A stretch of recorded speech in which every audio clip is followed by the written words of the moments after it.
Rhea and Chihiro met again the next day at the same spot. Rhea was engrossed in watching a zombie movie on Chihiro's laptop, while Chihiro was busy preparing a magical potion for today's experiment. Rhea seemed really interested in the zombie film and asked Chihiro why the zombies were tearing into their friends and eating them. Chihiro explained that this was simply how zombies behave. They attack and eat humans. Rhea was surprised because it seemed like she was only just learning what zombies are. She also told Chihiro that she had never watched a zombie movie before. Chihiro intentionally brought a terrifying movie filled with gruesome scenes, hoping to scare Rhea on her first watch. But instead, Rhea became even more fascinated by the creepy zombie movie. Chihiro reminded Rhea that she was supposed to help him make the resurrection potion. Feeling bad for getting too absorbed in the movie, Rhea quickly apologized, closed the laptop, and began helping Chihiro gather the ingredients for the potion. She asked what poisonous plants they would be using today. It seemed like Chihiro was running out of ideas and was becoming a bit doubtful about successfully creating a resurrection potion, especially since parts of the instructions in the book were unreadable. Rhea asked what would happen to Babu, their pet cat, in the end. Chihiro simply replied that he might have to bury him, especially since this was the 5th day of trying to create the resurrection potion. Chihiro teased Rhea by asking if she would eat Babu, and of course, Rhea didn't understand why Chihiro would even think that. Chihiro clarified that it was just a joke. He mentioned that he had already tried using all the poisonous plants in the area from morning glory, lily, water hemlock, to Chinese plum. Chihiro then wondered what plant they should try next. Suddenly, Rhea suggested they go outside to find more poisonous plants. She hurriedly left, but as she walked, she tripped over a bowling ball, causing her skirt to flip up. Chihiro saw this, making Rhea feel embarrassed, and she quickly left the building. Chihiro hadn't expected Rhea to be such a bold person. Rhea feels that her father's love for her has gone beyond the boundaries of what is normal for a family. When Rhea was a toddler, the maids would play with dolls with her. One day, they asked her to grab a doll from them, but Rhea, who wasn't yet good at walking, fell and started to cry. The maids comforted her, as most people would, but her father reacted differently. He was upset about the incident, and the next day, all the maids who had played with her were fired. As a child, she would often play ball with the maids in the yard. One day, while they were playing, a cute cat appeared. Naturally, her childlike instincts kicked in, and she went over to pet it. Her father, Sankarea, watched the entire scene from behind a window. The next day, the cat was gone, and so was the maid who had been watching her. Rhea was mostly left with her mother, Sankarea, who was distant and cold toward her. Every year on Rhea's birthday, her father would take photos of her without any clothes on. As Rhea grew older, she started to realize that what her father was doing was far from normal. Even Rhea became a little suspicious of Danichiru's feelings toward Rhea. It got to a point where Rhea couldn't take it anymore. She often felt Danichiru's presence or the presence of one of his subordinates watching her. It was a gaze that followed her no matter where she went. At school, Rhea made her first friend Nakadai, who is a friendly girl. She comes from a respected family, so Danichiru allowed Rhea to be friends with her. Before this, Rhea always thought that everyone hides their suffering behind a smile, but after befriending Nakadai, she started to realize that her thinking was wrong. It was just that she hadn't been lucky in life. Rhea often visited Nakadai's house and saw the warmth and affection in Nakadai's family. For the first time, Rhea shared the things she had been going through with Nakadai, and Nakadai was shocked to hear it. Nakadai thought it was really strange for Danichiru to take photos of his daughter without clothes on. She also suggested that Rhea ask Danichiru to stop doing that. However, Rhea was still too afraid to anger her father. Nakadai also mentioned that she had fought their father before and that fighting with one's dad was a normal part of family life. But after that conversation, Rhea regretted sharing all her secrets with Nakadai. Meanwhile, Chihiro had been waiting for Rhea inside the building for a while and started feeling worried about her.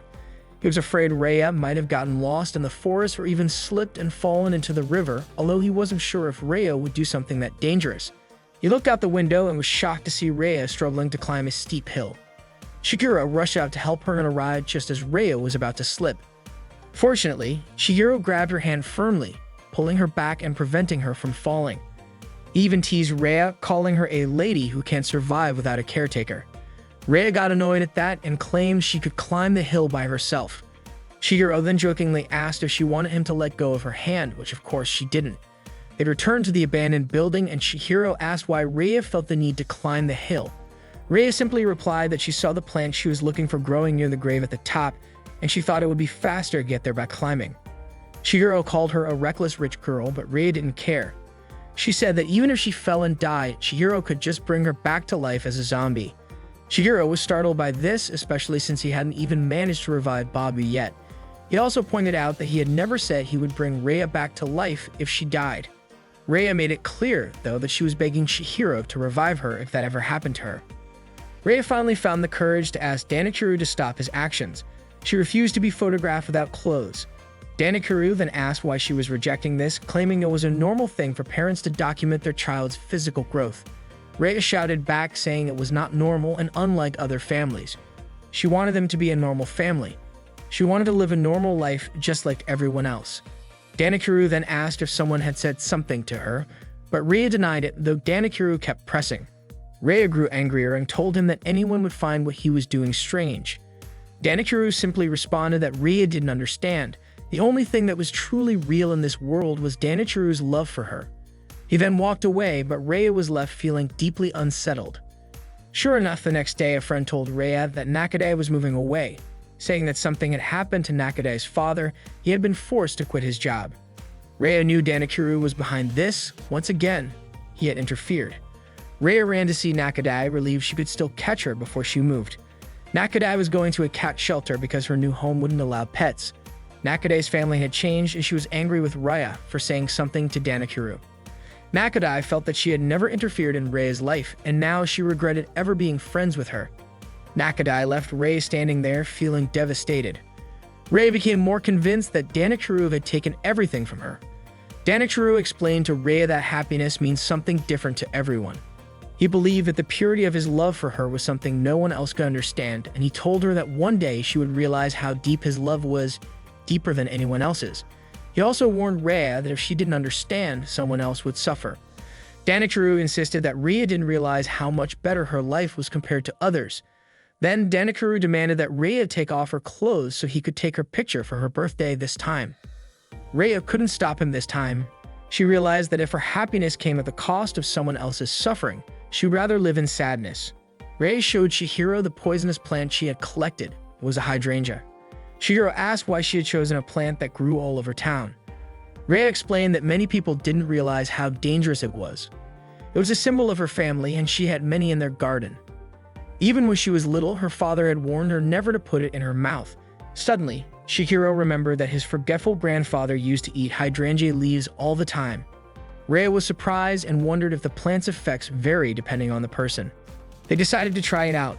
Shigeru crushed the hydrangea leaves into his potion mixture, and after adding all the ingredients, the potion was ready to test. Shigeru carefully took Babu's body out of the icebox and with care placed the mixture in Babu's mouth. Both Shigeru and Rhea were hopeful that this time the experiment would work, but after waiting for a while, there were still no signs of life from Babu. They concluded that once again the experiment had failed. Shigeru and Rhea began to pack up, getting ready to head home. Rhea asked what other poisonous plants they might try tomorrow, but Shigeru refused. He felt sorry for Babu, saying he couldn't keep forcing things for his own selfish reasons. He decided it was time to bury Babu, and Rhea agreed. Shigeru thanked Rhea for helping him, and Rhea nervously asked if they wouldn't meet again at this place, but quickly got embarrassed and said goodbye before heading off. Shigeru noticed that Rhea was walking with a slight limp. Rhea mentioned that she had twisted her ankle when she slipped earlier, but said she was fine and continued walking. But Shigeru, worried, ran up to her and lifted her onto his back, much to her surprise as she shouted in shock. He then placed her on the back of his bike and asked her to hold the icebox with Babu's body inside. As they rode, Rhea's mind wandered, wondering why she had been born into a family so different from others. She longed for a normal life, to laugh freely like everyone else. She wished she could be born again and find freedom. If that wasn't possible, then maybe it would be better to just die. Rhea asked Shigeru to stop the bike near a tunnel not far from her home. Shigeru, confused, asked if her house wasn't up the hill and offered to take her all the way to the front door. But Rhea refused, explaining that she never used the front entrance. She planned to sneak in through a secret door hidden in the bushes, and fortunately, her father hadn't grown suspicious yet. Shigeru wondered how terrifying Rhea's father must be. Before leaving, he reminded Rhea not to be late for Babu's funeral tomorrow, and she agreed. Rhea slipped through the hydrangea bushes, and Shigeru continued on his way. Little did they know, Danikuru was watching them from afar through binoculars. When Rhea reached the back door of her house, Genichiro called out to her and immediately slapped her across the face. Ranko was soaking in Chihiro's bathtub when she suddenly heard the sound of Chihiro's bike stopping outside. She greeted him from the bathroom window, catching Chihiro off guard. Shocked, Shigeru asked why Ranko was in his bathroom. Ranko casually responded that she was just returning his DVD. Annoyed, Chihiro questioned why Ranko was using his family's bathtub like it was her own, but Ranko reminded him that since they were cousins, it wasn't a big deal. Ranko then started interrogating Chihiro, asking where he had been this late at night. Chihiro made up an excuse, saying he went to the store to buy ice cream and took a short break by the river. Ranko found his explanation odd, especially since Mero had told her that Chihiro had been going out every night since Babu died, always carrying that ice cream storage box with him. Chihiro continued to defend himself, claiming that he was just playing with a raft at the river. Curious, Ranko approached the ice cream box and demanded to know what was really inside. Panicking, Shigeru begged her not to open it. Teasing him, Ranko asked if Chihiro's zombie obsession was starting to get the better of him, suggesting he might be doing something inappropriate with Babu's body. Ignoring Chihiro's pleas, Ranko opened the lid of the box and suddenly something jumped out. Shigeru was overjoyed. This meant his magic had worked and Babu was alive again. The event happened so quickly that Ranko didn't get a good look at what had come out of the box. Meanwhile, Rhea was feeling heartbroken because she wouldn't be able to see Chihiro for Babu's funeral tomorrow. Danichiro had forbidden her from leaving the house, not even for school. Secretly, Rhea had taken a small portion of the magic potion she and Chihiro had made together. Even though it probably wouldn't bring her back to life, it still contained poison. Desperate, she drank the potion, hoping it would kill her. Rhea had lost all hope in her life, feeling that it would be better to die than to continue living in such misery.